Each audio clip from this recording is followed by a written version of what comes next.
Hello dear student, welcome. तो जैसे कि मैंने सब सम तुम्हारे लिए सॉल्व कर दिया, ठीक है, अपलोड कर दिया, ग्रुप भी बना दिया हूँ। अभी ऑब्जेक्ट इस पे डिस्कस करता हूँ, तो टेंशन मतलब बच्चे लोग पास हो जाएंगे। अब जैसे बोलते हो वैसा सुनो, ठीक है। ऑब्जेक्ट इसके पीछे इधर उधर मत भागो। जो टीचर पढ़ाते उसको सुनो कि ये है तो ऐसा आएगा, उल्टा है तो कैसा आएगा, ठीक है। अभी फर्स्ट क्या बोला? Cost of rectification of defective work. जो भी डिफेक्टिव वर्क होता है उसको ठीक करने का वो कॉन्ट्रैक्ट अकाउंट में डेबिट होता है। किधर डेबिट होता है? कॉन्ट्रैक्ट अकाउंट में डेबिट होता है। Contribution is equal to, right. तो कंट्रीब्यूशन का मतलब होता है सेल माइनस वेरिएबल कॉस्ट भी होता है, सेल इंटू पीवी रेशियो भी होता है, फिक्स कॉस्ट पर प्रॉफिट करेगा तो भी होता है। तो तीनों का मतलब सेम है, मतलब इसका answer all of the above. तो कंट्रीब्यूशन वाला मार्जिनल कॉस्टिंग का सम आता ही है। At break even point contribution is equal to, break even point में कंट्रीब्यूशन किसको इक्वल होता है? फिक्स कॉस्ट को, ठीक है, ये याद रखना। ब्रेक इवन मतलब no profit no loss. Material issue किया इस क्रेडिटेड टू, मतलब हमने जो भी मटेरियल इशू किया तो मटेरियल कहाँ जाता है? स्टोर में जाता है, याद रखना। मटेरियल कहाँ जाता है? स्टोर। इसके लिए store ledger control account. The balance of finish goods, जो भी बैलेंस, जो फिनिश गुड्स का बैलेंस होता है उसको कॉस्ट ऑफ गुड्स सोल्ड बोलते हैं। क्या बोलते हैं? Cost of goods sold, okay. Finish goods याद रखना, COGS बोलते हैं। Plant specially purchase for contract, जो भी प्लांट हम लोग खरीदते हैं वो किधर होता है? कॉन्ट्रैक्ट के डेबिट में होता है, ठीक है। उसका क्लोजिंग बैलेंस क्रेडिट में आता है। और 7 बोला नॉर्मल लॉस। इसके ऊपर ध्यान से सुनो। जो भी नॉर्मल लॉस होता है ना वो नॉन कंट्रोलेबल होता है, उसको कंट्रोल नहीं कर सकते, वो होता ही है। और जो एबनॉर्मल लॉस होता है वो कंट्रोलेबल होता है। एबनॉर्मल लॉस कंट्रोलेबल है और नॉर्मल लॉस नॉन कंट्रोलेबल है। Abnormal loss arises, abnormal loss क्यों होता है? Due to abnormal condition, abnormal circumstances बोलते हैं इसको, ठीक है। कभी भी कुछ होएगा तो इसके लिए। अब ये क्या बोला है? Actual cost over standard cost, मतलब एक्चुअल ज़्यादा है स्टैंडर्ड से कम। तो जब भी एक्चुअल ज़्यादा रहेगा ना तो अनफेवरेबल बोलेंगे। क्या बोलेंगे? अनफेवरेबल। और स्टैंडर्ड ज़्यादा रहेगा ना तो फेवरेबल। एक्चुअल कॉस्ट, तो अगर एक्चुअल ज़्यादा है स्टैंडर्ड से तो अनफेवरेबल, बेकार। अगर स्टैंडर्ड ज़्यादा है तो फेवरेबल, ओके। ABC, ABC को क्या बोलते हैं? ABC को बोलते हैं अपना, क्या बोलते हैं इसको मालूम है क्या? Activity based costing. हाँ, ABC को बोलते हैं एक्टिविटी बेस्ड कॉस्टिंग। ये एक कॉस्टिंग का मेथड है जिसको कॉस्ट को बोलते हैं ना फाइंड आउट क्लियर करने के लिए दिया जाता है। इसके बाद क्या बोला अपने को?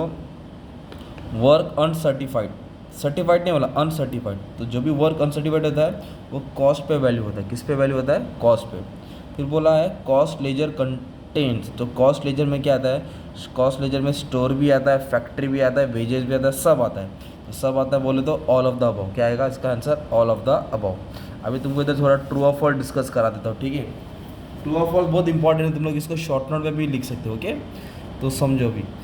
इन cost account all personal account are maintain. False, personal account नहीं होता, नॉमिनल भी होता है ना, तो ये गलत है। तो इधर फॉल्स लिख देंगे अपन, ठीक है। Normal loss account is debited to process account. नहीं, नॉर्मल लॉस हमेशा क्रेडिट होता है भाई, याद रखना। नॉर्मल लॉस प्रोसेस में क्रेडिट आता है, ओके।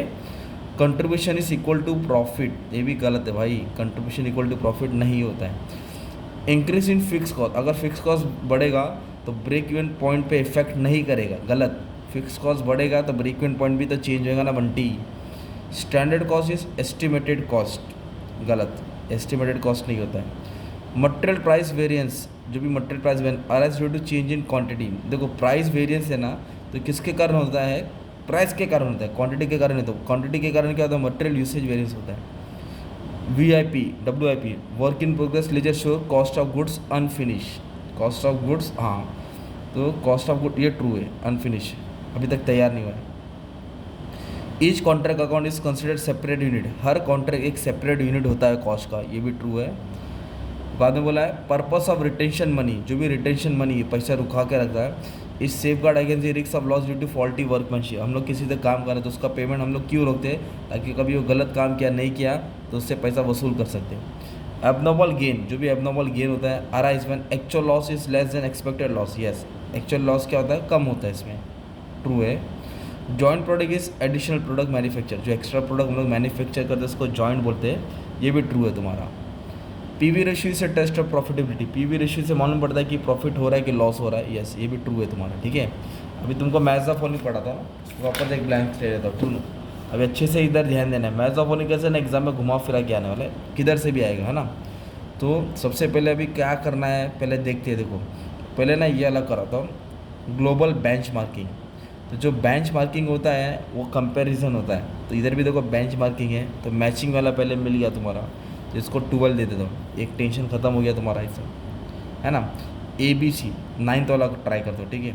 ABC को बोलते हैं एक्टिविटी बेस्ड कॉस्टिंग, अभी मैंने बताया ना, तो ये भी तुम्हारा हो गया, ठीक है। जो इजी हो करता है जॉइंट प्रोडक्ट सॉल्व करता है, ठीक है। तो जॉइंट प्रोडक्ट क्या होता है, एडिशनल प्रोडक्ट, अभी जस्ट मैंने बताया ना जॉइंट प्रोडक्ट क्या होता है, एडिशनल प्रोडक्ट, मतलब जो मैंने बोला ना आप सुन रहे ना उससे आपको होता है। तो फिर बाय प्रोडक्ट क्या होता है, तो जो बाय प्रोडक्ट होता है वो क्या करता माने मेगा, बाय प्रोडक्ट जो इसकी कोई इतनी वैल्यू रहती नहीं है, product emerging in process having insignificant value, इसकी कोई इतनी वैल्यू रहती नहीं है, तो इसका 6 आएगा, ठीक है। फिर मार्जिनल कॉस्ट, तो मार्जिनल कॉस्ट क्या होता है बच्चों लोग, वो मार्जिनल कॉस्ट को वेरिएबल कॉस्ट भी बोलते हैं और टेक्निक भी बोलते हैं। तो फिलहाल इधर वेरिएबल कॉस्ट दिख रहा है मुझे, तो ये ले लिया, ठीक है। कॉस्ट वेरिएंस, तो जो कॉस्ट वेरिएंस होता है वो स्टैंडर्ड और एक्चुअल को माइनस करके आता है। स्टैंडर्ड और एक्चुअल है ना, मैं बोला था ना स्टैंडर्ड और एक्चुअल को माइनस करके आएगा, ओके। अब इधर ये ले लेता हूँ कॉस्ट ड्राइवर। तो कॉस्ट ड्राइवर क्या काम करता है मालूम है क्या, वो एक्टिविटी दैट जनरेट कॉस्ट, कौन सा एक्टिविटी कितना खर्चा कर रहा है वो उसके ऊपर ध्यान देता है, ओके। प्लानिंग, तो अभी प्लानिंग में कैसे याद करने का, इधर क्या दिया है प्लानिंग फर्स्ट स्टेप, देखो ना इन बेंच मार्किंग, मतलब बेंच मार्किंग का फर्स्ट स्टेप, प्लानिंग हमेशा पहले ही होता है ना यार, तो ऐसा घुमा फिरा क्या था यार, तुम लोगों को भी बुक रीड करना पड़ेगा। अभी पहला वाला नॉन इंटीग्रेटेड सिस्टम, तो जिसमें नॉन इंटीग्रेटेड का मतलब क्या होता है, कॉस्ट और फाइनेंशियल अलग अलग बनता है, ओके। कॉस्ट और फाइनेंशियल अलग अलग बनता है। प्लांट इशू टू स्टार्ट, मतलब कॉन्ट्रैक्ट अकाउंट में हम लोग ने प्लांट को इशू किया, तो प्लांट किधर जाएगा, प्लांट कॉन्ट्रैक्ट अकाउंट के डेबिट में होता है, ठीक है। ये भी डिस्कस किया था अभी। ये वाला नया नाम है एस्केलेशन क्लॉज। तो एक्सकेलेशन क्लॉज क्या होता है बच्चों लोग, एक्सकेलेशन क्लॉज बोलते हैं कवर्स इंक्रीज इन कॉस्ट, तो ये थोड़ा नया नाम है, तो ये इसको याद कर लो कि जिससे खर्चा बढ़ता है वो कवर कर लेता है। और ये नॉर्मल लॉस आएगा एग्जाम में किधर ना किधर।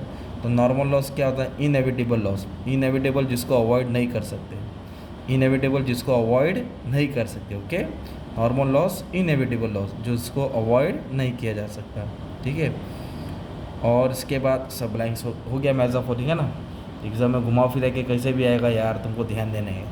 अभी तुम्हारा टेस्ट ले लो, चलो देखो ये अभी कैसे ब्लैंक से, इधर क्या बोला है, एक्चुअल कॉस्ट ज़्यादा है किससे, स्टैंडर्ड कॉस्ट से। तो जब एक्चुअल कॉस्ट ज़्यादा है तो एडवर्स बोलो तो बेकार, और स्टैंडर्ड ज़्यादा है तो फेवरेबल। सब्सिडरी लेजर, तो जो सब्सिडरी लेजर रहता है वो सब आ गया, all of the above. Work done but uncertified, वो हमेशा कॉस्ट प्राइस पे वैल्यू होता है, किस पे होता है बच्चों लोग, कॉस्ट प्राइस पे। नोशनल प्रॉफिट क्या होता है, तो नोशनल प्रॉफिट मतलब value of work certified, cost of work certified, debit minus credit करते हैं ना हम लोग। नॉर्मल लॉस क्या डेबिट करते हैं, तो नॉर्मल लॉस हम लोग एबनॉर्मल गेन अकाउंट बनाएंगे ना, उधर डेबिट करेंगे, ओके। प्रोसेस में नहीं जाता है। ब्रेक इवन पॉइंट में contribution is equal to fix cost होता है, कंट्रीब्यूशन किसको इक्वल होएगा, फिक्स कॉस्ट को। Amount transfer to profit account out of notional profit 50 to 90%, मतलब 50 से कम रहेगा तो 1/3 होता है, और 50 से ज़्यादा रहेगा तो 2/3 of notional profit cash receive upon work certified. तो cash receive upon work certified ये फॉर्मूला बच्चे लोग टेबल जो कॉन्ट्रैक्ट में सॉल्व कराया है। फिर इसके बाद अपनों को दिया है ये वाला क्वेश्चन, क्या बोलते हैं 8 सेलिंग प्राइस डिक्रीसेस, तो ब्रेक इवन पॉइंट क्या होएगा, ये आता ही है एग्जाम में, ध्यान देना। जब सेलिंग प्राइस कम होता है तो ब्रेक इवन पॉइंट बढ़ता है, और जब सेलिंग प्राइस बढ़ता है तो ब्रेक इवन पॉइंट घटता है। Sales 1.5 lakh, fix cost 40,000, profit 30,000, तो वेरिएबल कॉस्ट कितना, तब इसको स्टेटमेंट बना के अभी अपने को सॉल्व करना पड़ेगा। तो अपने पास बुक है क्या बंटी, कौन सा बुक में सॉल्व करूँ, आ जाओ। तो ये 1.5 लाख है, नीचे से सॉल्व करेंगे ना, तो प्रॉफिट को ऐड करेंगे, तो इसको ऐड किया तो 70,000 वो आ गया ना, इसको से माइनस किया तो 80,000 आ जाएगा, एक नंबर। मार्जिन ऑफ सेफ्टी का फॉर्मूला क्या है, actual sales minus break even sales, मतलब फॉर्मूला के हिसाब से भी तुम्हारा सम एग्जाम में आता है। वेरिएंस का मतलब क्या होता है, डिफरेंस होता है, माइनस करना पड़ता है स्टैंडर्ड और एक्चुअल को। WIP ledger balance shows, WIP क्या बताता है, अनफिनिश वर्क, अभी काम खत्म हुआ नहीं है। तो अच्छा कहा था तुम्हारे लिए पूरा बुक का ऑब्जेक्टिव्स पढ़ा दिया बच्चों लोग, इतना ही कर लो, इसमें से घुमा फिरा के आएगा, ठीक है। Thank you very much and all the best for exam.